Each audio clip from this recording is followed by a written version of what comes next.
When it comes to this championship, it is all about consistency and managing the drops. Today, it looks like a day where drops will be managed, and it's a chance for other drivers to step up and make points up in the championship. We head to a circuit, a part of the old eastern side of Germany. We are halfway between Leipzig and Dresden here today. Welcome to the Sachsenring, and a circuit that bowls in up and around and is truly one of the more unique circuits that you find on the iRacing service. My name's Jake Sperry, joined alongside here with Stephen Koenig here for today's action of the Skip Barber Race Series Round 10. Christian Deploy in the director's chair using cameras provided by Dougie Beard. The Sachsenring is a circuit that's got a lot of history in this current layout of this track, as new as 2003. Let's take a look at what this circuit means to drivers who go and battle around here with our GSRC track guide.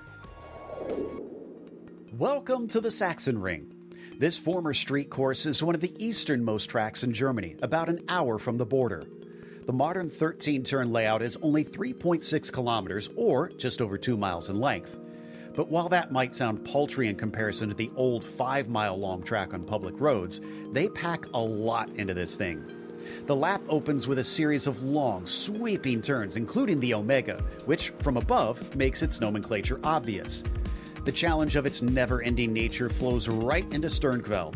The multiple, sometimes blind apexes through this section are going to be critically important, since this is where the track finally starts to open up. A whopping 6 left-handers in a row are all supremely fast, but they culminate in the waterfall, leading you down into the Sachsen curve.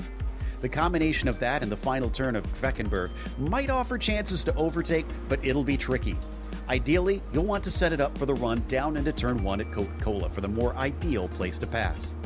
Easily most known for motorcycle racing and DTM, this place is perfect for everything from GT3 class cars on down to slower touring cars and open wheelers. Drivers will often wind up dueling side by side with the constant switching back and forth in the first few corners. The gorgeous German hillsides will no doubt bring in the fans to this fantastic, nearly century-old venue. A circuit that folds in on itself again and again and again. It creates a truly unique run out there when you go through the likes of the Omega at turn 3 and the consecutive left-hand bends from 4 all the way to turn 10. I think it's the most amount of left-hand bends in a row that you can find out there on a circuit. But Stephen, I look at this track and I think that there are great chances to pass. That big run down the hill at turn 11 over to the Sachsen curve at turn 12, I think proves to be one of the most unique corners out there. And of course, that big lunge up the hill at the Queckenberg to end the lap. That is going to be interesting on the final laps of this race. And considering we've got one of the most coolest cars on the server being the Skip Barbers, they are absolutely all about trying to get in the slipstream of your competitors, pull yourself along and get into the fight. Also, managing those tires. Don't want them to get too hot too early and go and finish yourself off at the end of the race. You want to ensure you keep things going. But if you're out in first place, you best make sure you've got plenty of room before you have the entirety of the field overtaking you from turn 13 all the way to turn 1.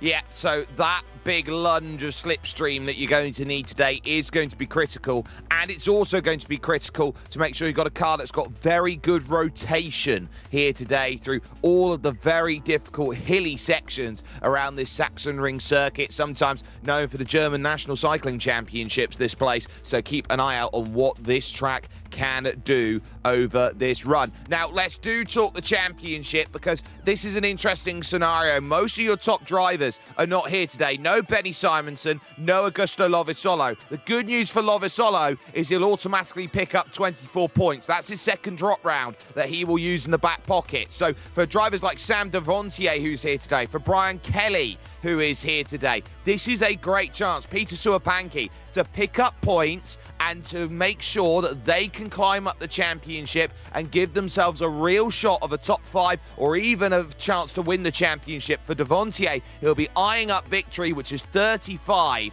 extra championship points. It would mean he'd close down that gap of 28 to Lovisolo if he were to win today by 11 points, and so he would be staring down the barrel of being just 19 points back with 2 rounds to play. There's so much opportunity for drivers to move forward in the championship, to go and strike their name, but also we cannot count those just lying out of the top 10 that will be able to really show their mettle around a very interesting circuit that I've got to say is very underutilized with these types of cars. And you've got to really focus on that, trying to go for the first place. You got to work with your competitors, but being around 10 out of 12, there's not much time left to bag those points. 15 laps needed, and open setups mean that you can set those cars up the way that you would like. One spare car in case you get it all types of wrong into the dirt, but you got to get your standing starts absolutely perfect, otherwise you're going to be wasting your time on the grid. But a disqualification at 17x means that there isn't a lot of room to go, considering a contact is a 4x. Yeah, it's old school today in terms of the instant points. Back before, you could set a drive-through penalty limit out there in iRacing. It really did separate the wheat from the chaff and prioritize driving cleanly and driving effectively out on circuit. Qualifying is currently underway at the moment on what is a cloudy day today in the Saxony region of Germany. Just 25 degrees Celsius out there, and the time's already on the board. Sam Devontier, 6th position with the first qualifying time of a 35.6. Needs to kick it up an extra gear through these consecutive left-hand bends, heading up now through the likes of turns 8, 9, and over towards turn number 10, which is this left-hander that comes along, and then up the top of the crest, the highest section of the circuit. You're looking around here at this point to say, well, what do you have? You just have the car fall out from underneath you and down the hill. Brian Kelly now goes quickest on a 34.6. And not much time between first and second, but it's all about keeping the momentum. Sam Deonte going and sliding the car out. Martin coming back with a 34.5, just only pipping by 0.1 of a second. Let's see if Sam can go and move his way up through the order. It looks pretty good as he rows over the rumble strips, bottoming the car out, flat out with those road tires on board with a full cylinder, and got to come across the line. Unfortunately, not able to move up into first, but managing to get into fifth. Peter Suopanki is having a good go as well, hoping to get into those 135s. Yeah, Peter Suopanki will be searching, has a huge slide though, coming up over 10 and into 11, so he's got to work hard, but Devontier not where he wants to be, P5. Martijn van Ekkelen, then currently the fastest on his first start of the season, the number 2 car from Club Benelux, proving that there is a lot of pace out there today. Adam Tompkins has a victory in this series, and you're looking around at some other familiar names like Zorach, like McDonough, and Nathan Verney, who are all there. Suopanki up over the top of the hill, short run to the line, 36.0, and qualifying is done and dusted with that. So we'll take the chance then to run through the grid as we will quick fire run through the 9 drivers here today. Martijn van Ekkelen will be on the pole position, along with Brian Kelly on that front row. Tero Heitinen will start from 3rd, with Adam Tompkins in position number 4. It's then Sam Devontier 3rd in the championship, with Jerne Zorach in 6th. Peter Suopanki and Brendan McDonough are 7th and 8th, with Nathan Verney rounding out this field in 9th position. I reckon we're going to get a quick start to this one here today. They've got 2 minutes to grid up, but I don't think they're going to be using all of that because we're already down to just 3 drivers needing to get themselves gridded up. It's a medium run towards turn number 1, but you've got a disadvantage the further back in the pack you are, because you've still got to climb a bit of hill as you make the start to this race. So those on the front couple of rows, I think, are going to be a little bit happier with where they are compared to where some of their rivals are, as we wait just for Brendan McDonough to get up onto the grid or we will put ourselves in pit lane. But he will have to start from pit lane because the green flag drops and we are underway. Van Ekkelen gets a nice start then off the front. Kelly looking around because Heitinen and Tompkins are going to start thinking about what they do in towards turn number 1. As they hit that corner down the hill, they will drop and head towards the Omega. Heitinen is going to be on the inside, turned outside for that Omega corner as through turn 2 into turn 3. Tompkins gets the run. Devontier now moves to the inside and picks the place. It's going to be an interesting one as Thierry going and feeling a bit of pressure.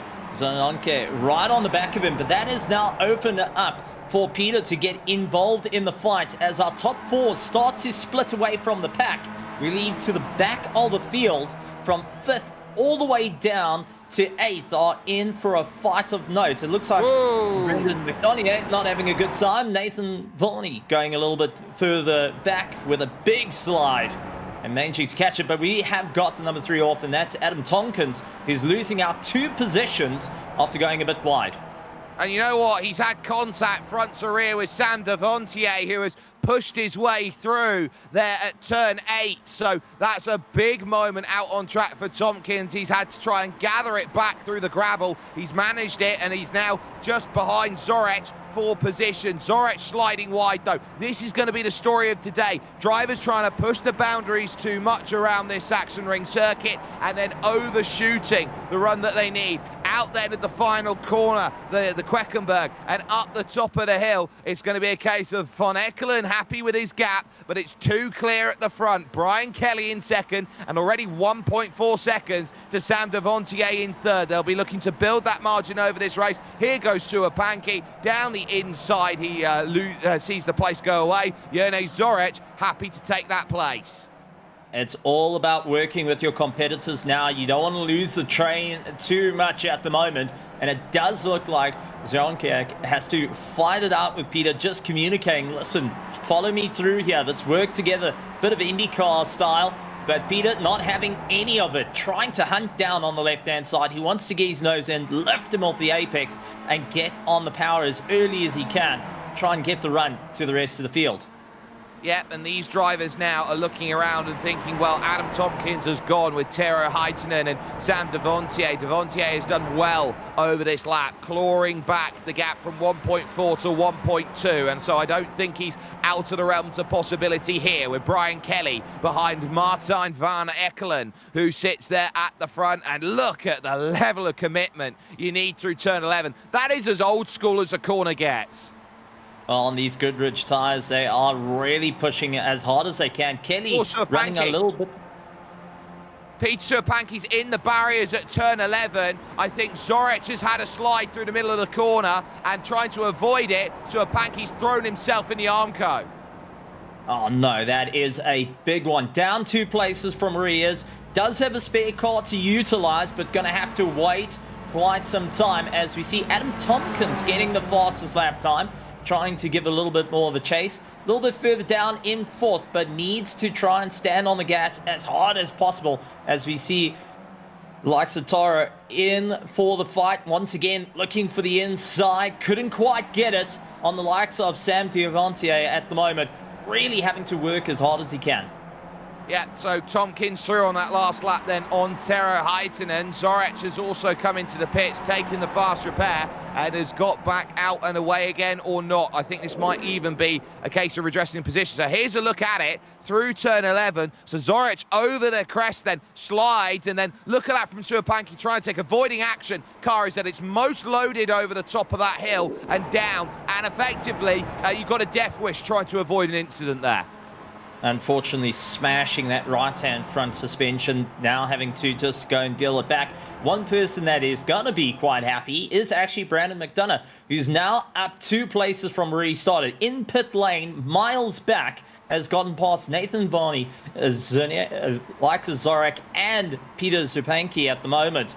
But it's Taro who's in for a fight for that 4th place, putting a lot of pressure. Drivers going and working on different setups here, but you can see a bit of damage that's sitting on the likes of Adam Tompkins. That rear wing not looking as straight as he wants it to be. Doesn't have major effect to the car, but will create a little bit of drag for the straight line.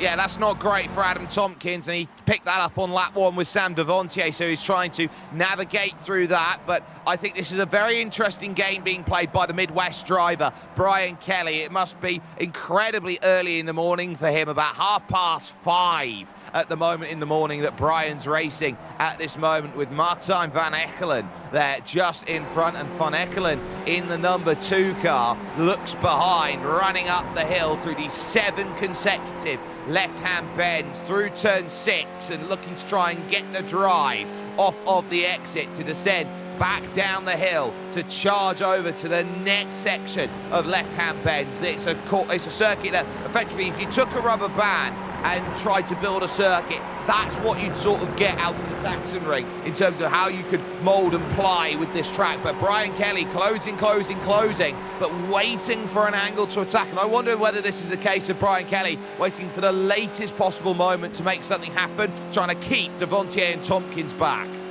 I think Kelly is definitely a morning person at this point, because he is not holding back. But take a look, Taro going up on the inside, gets the pass done and dusted. Didn't look like too much of a fight for Adam Tompkins. Maybe a bit of a discussion between the two of, listen, I'm going and losing a bit of time here. How about we work together, try and rejoin and catch up to Sam Devontier just up the road.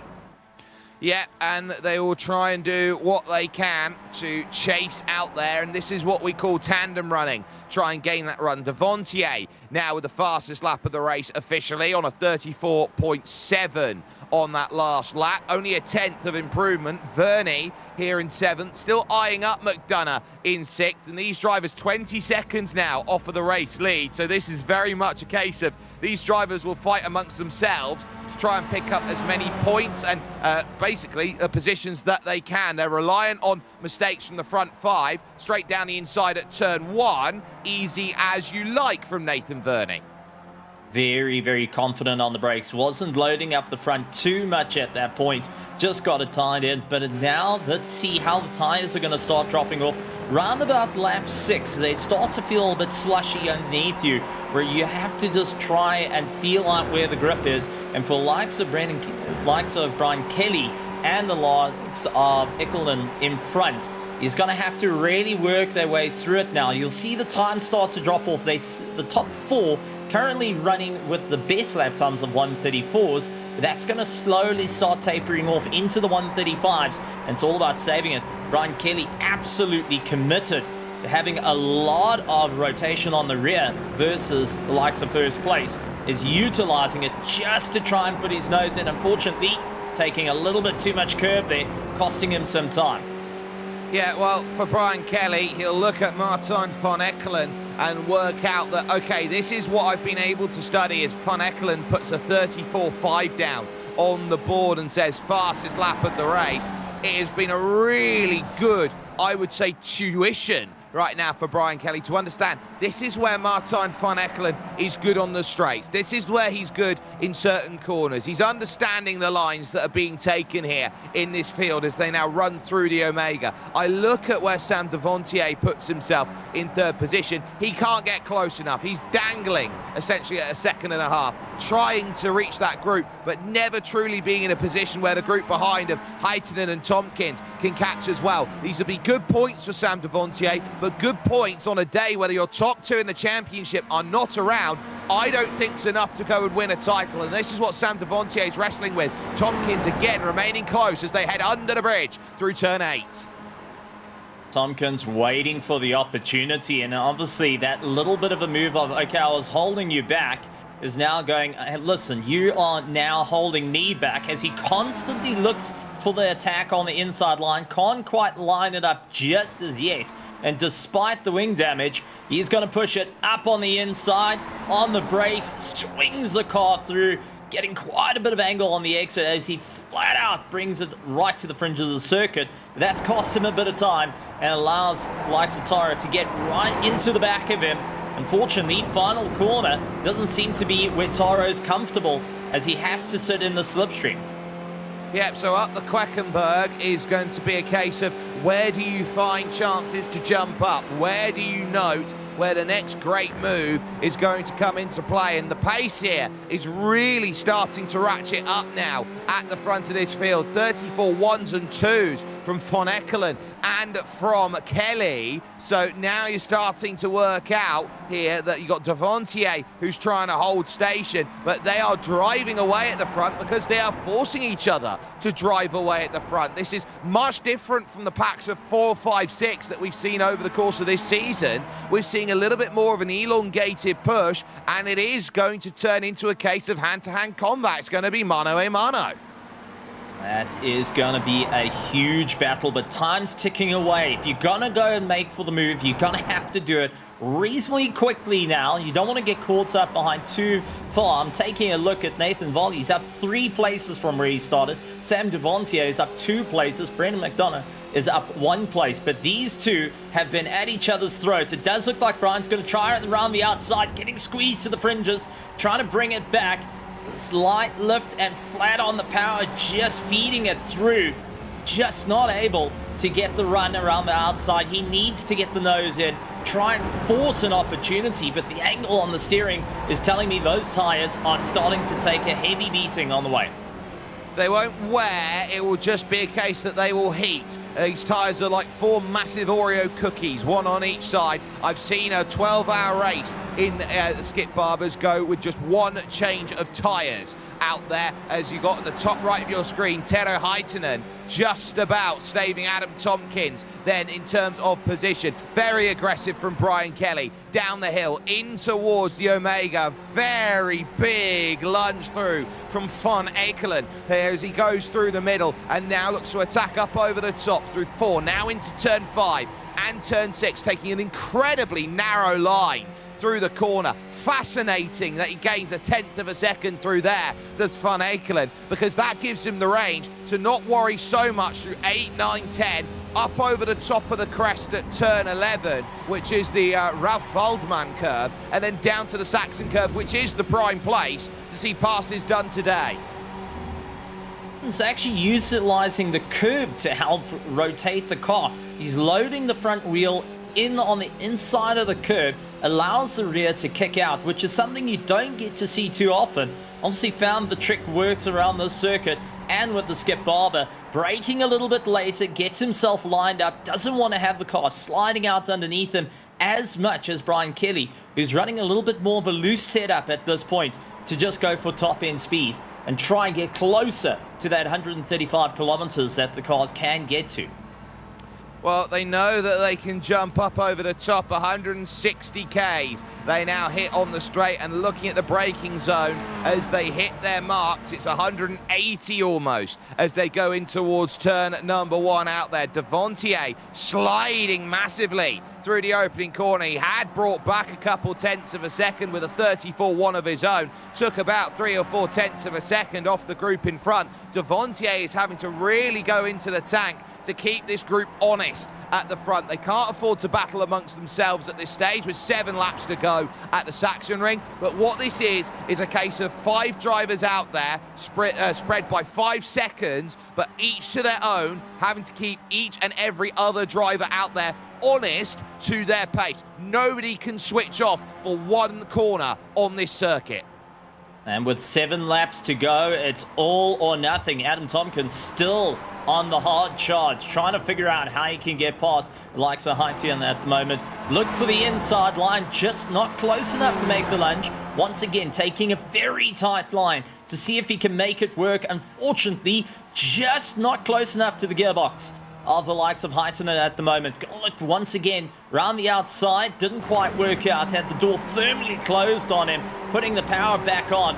These are all about momentum, and at the moment, he's having to slow up just a little bit too much. He's going to have to really go for the Hail Mary send to get it done and dusted.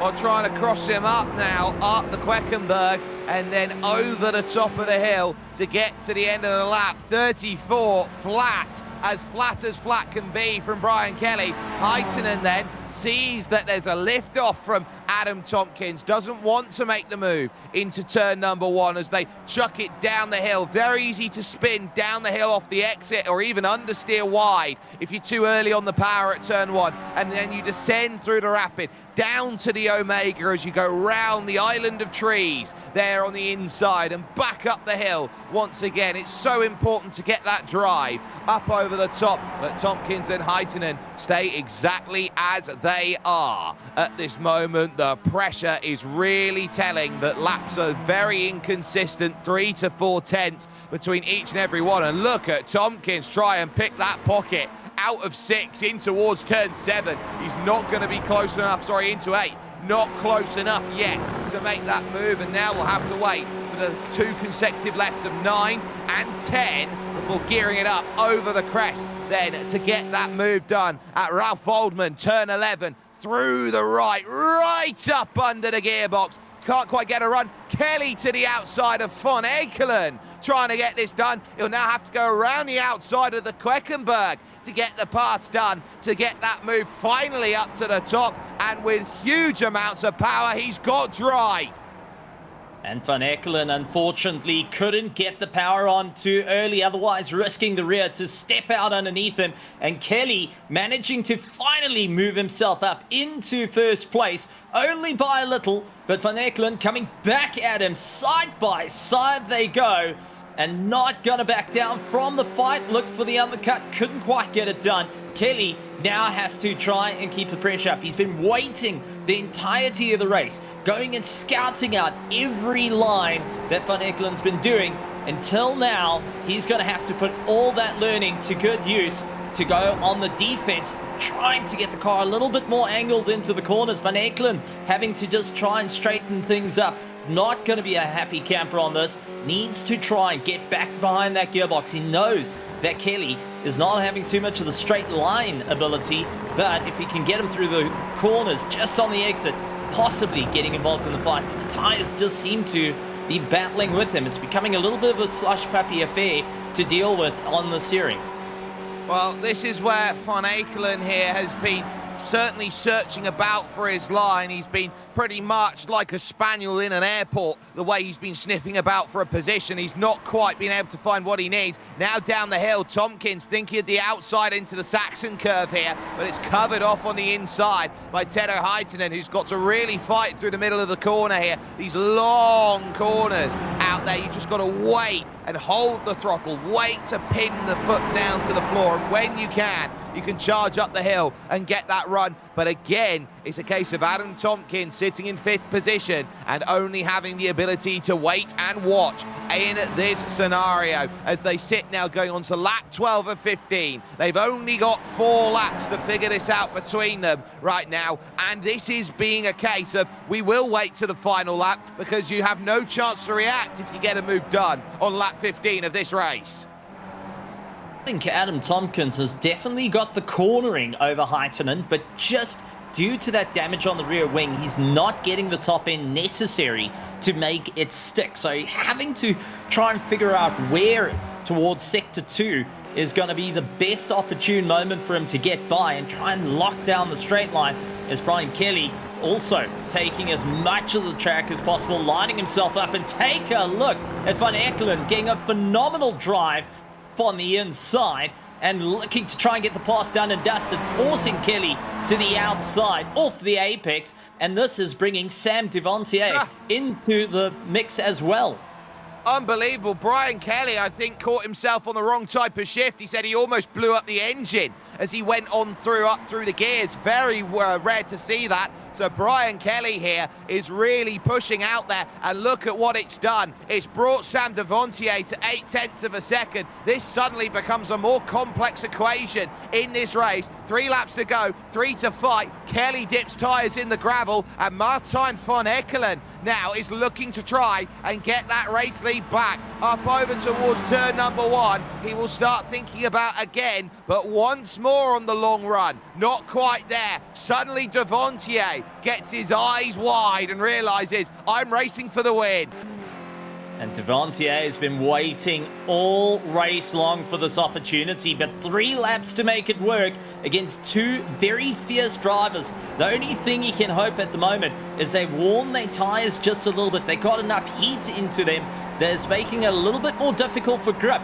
and try and take an opportune moment to nail it past Van Eekelen and hope that Kelly will drop a wheel on the dirt. But Kelly making crucial mistakes, bringing it right up through the revs.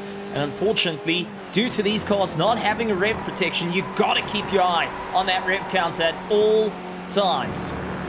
You certainly do. Van Eekelen inside of 9, inside of 10, and now it's going to be on the outside here, heading through to Ralph Waldman, and now it brings Devontier into play. He goes side by side down the hill. Will he be boxed in as he goes over to the Saxon curve? The answer is yes. That brings Van Eekelen back to the inside, but pinning it on that outside line to the Queckenberg. They go, and now Devantier's got second and moves up one more. 2 laps to get by Brian Kelly.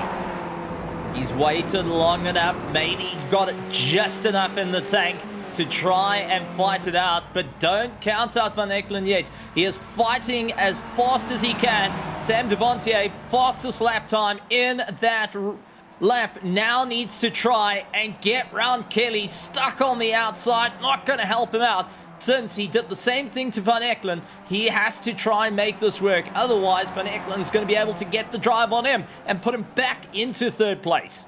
Trying to hold the line at the Omega. Is there any up and under attempts to nit one to pearl one to find a space? No, not quite. So up over the top of the 7 consecutive lefts. This is the third of them here, turn 6. Then you've got the small kink down the hill. That's turn 7. Then you've got more here as you head along through towards the likes of turn numbers 8, 9, 10 out there on track. And this is where Devontier is starting to apply the pressure. Kelly going out a little bit wide, took a bit too shallow there, trying to defend the inside line. And this has helped out Sam Devontier, but take a look at Eekelen around the outside, also trying to put his nose in. And this is going to be a race to the line. It's going to be who's braver on the brakes, who's more on the throttle, who's going to get that perfect shift, as we do see Devontier just getting his nose ahead, just for the transponder to work, but pushed out very, very wide by Kelly, who can't get the rear to step out as much as he would like. Whoa, and in the background. Yeah, that's huge. That's both Tara Heitinen and Adam Tompkins then, who come together at the Saxon curve as they will now duel almost 3 wide. They will go 3 wide as they start the final lap of this race. Kelly is there on the inside, the extreme outside for Martijn van Eekelen. As you can see the replay down there on the bottom, on the top right, of your screen. But suddenly, finally, it's Sam Devontier who leads this race with a lap to go, and it's up to Martijn van Eekelen and Brian Kelly to figure out how on earth they have lost this race from the advantage they had in the middle. Uber aggressive lines up the top of 5 and 6, and now back down the hill again as we take a look in towards turn number 12. It was Heitinen down the inside, Tompkins trying to pinch for room. They fought on the exit, and Heitinen understeered out and spun himself over the wheel. That was what cost him out there. But now over the top of turn 8, they head to 9 and 10, and Martijn van Eekelen is now trying to set the run up to get it done at the Saxon curve. This corner 11 that comes along of Ralph Waldman is the one where you need all of the run available. To the outside searching goes Martijn van Eekelen, and Eekelen now needing to get some drive, but he's got none. It's going to take an almighty lunge down the inside of the final corner. Who's brave enough to make that sort of move? The Queckenberg awaits, and drive off the exit is going to be paramount. Sam Devontier leaves it late, but he now gets a big win when it comes to his championship efforts. What a drive by Sam! Absolutely amazing. Sam up 4 positions off the start of the race. Van Eekelen, unfortunately, didn't have quite enough drive to do it. Brian Kelly lost the momentum, but as you see, Nathan Varney up 3 positions from where he started into 6th place, dropping a wheel onto the dirt. He's going to be quite happy for the start of his race, and considering 6th place here at round 10 is a good haul of points for the championship. McDonough will pick up points as well. Everybody is going to score championship points today as they all finish within 90%. The likes of Jerne Zorec then and Peter Suopanki, I think, are going to be a little bit disappointed in the fact that their races ended pretty much early and they had to try and scramble about to play damage limitation. Not enough drivers for them today to really make anything of the fact that they had to deal with a lot out there. So that was a case of iRacing and safety rating depositing out there to those at the top. But Suopanki will be the last car heading over towards the line in a tough duel. And Martijn van Ekelen and Brian Kelly, I think, looked at each other a little bit too early. The issue was Kelly went through and Kelly got defensive. Kelly went right towards the gearbox and unfortunately had to apply the brakes a little bit on that last lap. But Devontier walking home with full points for the championship is going to be happy with this. We do take a look at the replay. Up on the inside and just wheel-to-wheel contact and gets him tipped around. Unfortunately, both drivers visiting the gravel, and that is not how you want to go in a single-seater. Can't really go bumper to bumper with one another. No, you really can't. Let's get confirmation of results then here from the Sachsenring, where Sam Devontier picks up the victory in 23 minutes and 42 seconds. His margin of victory, just 0.2 over Martijn van Ekelen, who will finish in second, with Brian Kelly rounding out on the podium in this race. Adam Tompkins will finish fourth ahead of Tero Heitinen, who ends up fifth, turned around on the penultimate lap of the race, ahead of Nathan Verney, who was able to outstave the charges of Brendan McDonough in this race. Jerne Zorec would be eighth, and your last finisher in this one, Peter Suopanki, down in ninth position. It's been a tough week for this series here, but I tell you what, it has been some strong running that we have seen out there, Stephen, and I think we're only going to be going and saying that this is going to be a championship where everyone turns around and says, these are the points that we've made. We've got 2 rounds left in the season, and next time we're here, which is in 7 days, we're going stateside. We're going to Charlotte Motor Speedway, which will be a much different challenge out there because you've got the Roval to try and attack, and that is the most aggressive style of the Roval you can run. Going and having to try and keep the car balanced all through it, and we cannot count out a little bit of a bus stop right before the line. If you get your line wrong there, it is game over into the tire wall as well. So it's all about nose to tail racing, but at the same time setting the cars up for top speed, for balance, and to ensure that you can get ahead of your competitors on the 1st of June 2025. Yeah, and you can only catch that with us here at the Global Sim Racing Channel as part of a Genesis Extreme production. I want to give massive thanks to the team today who has brought this show over to you, from the likes, of course, of Christian Deploy, from Stephen Koenig, and from Dougie Beard. You can catch more great racing with us here on the Global Sim Racing Channel, because if you haven't been aware of where we've been or what we've been doing, we've got some brilliant Lotus 79s, which will be coming up later on today. They'll be tackling VIR. The full course is available for all of those drivers, with Monza on the horizon then for those in the Grand Prix Legends, and of course IMSA Vintage, which will be jumping over from Zandvoort, which will be a very fun run to see going along to end the month of May. And into June, of course, what we talked about earlier, the Skip Barber Race Series returning for the 11th round out of 12 from Charlotte. But as far as things go today,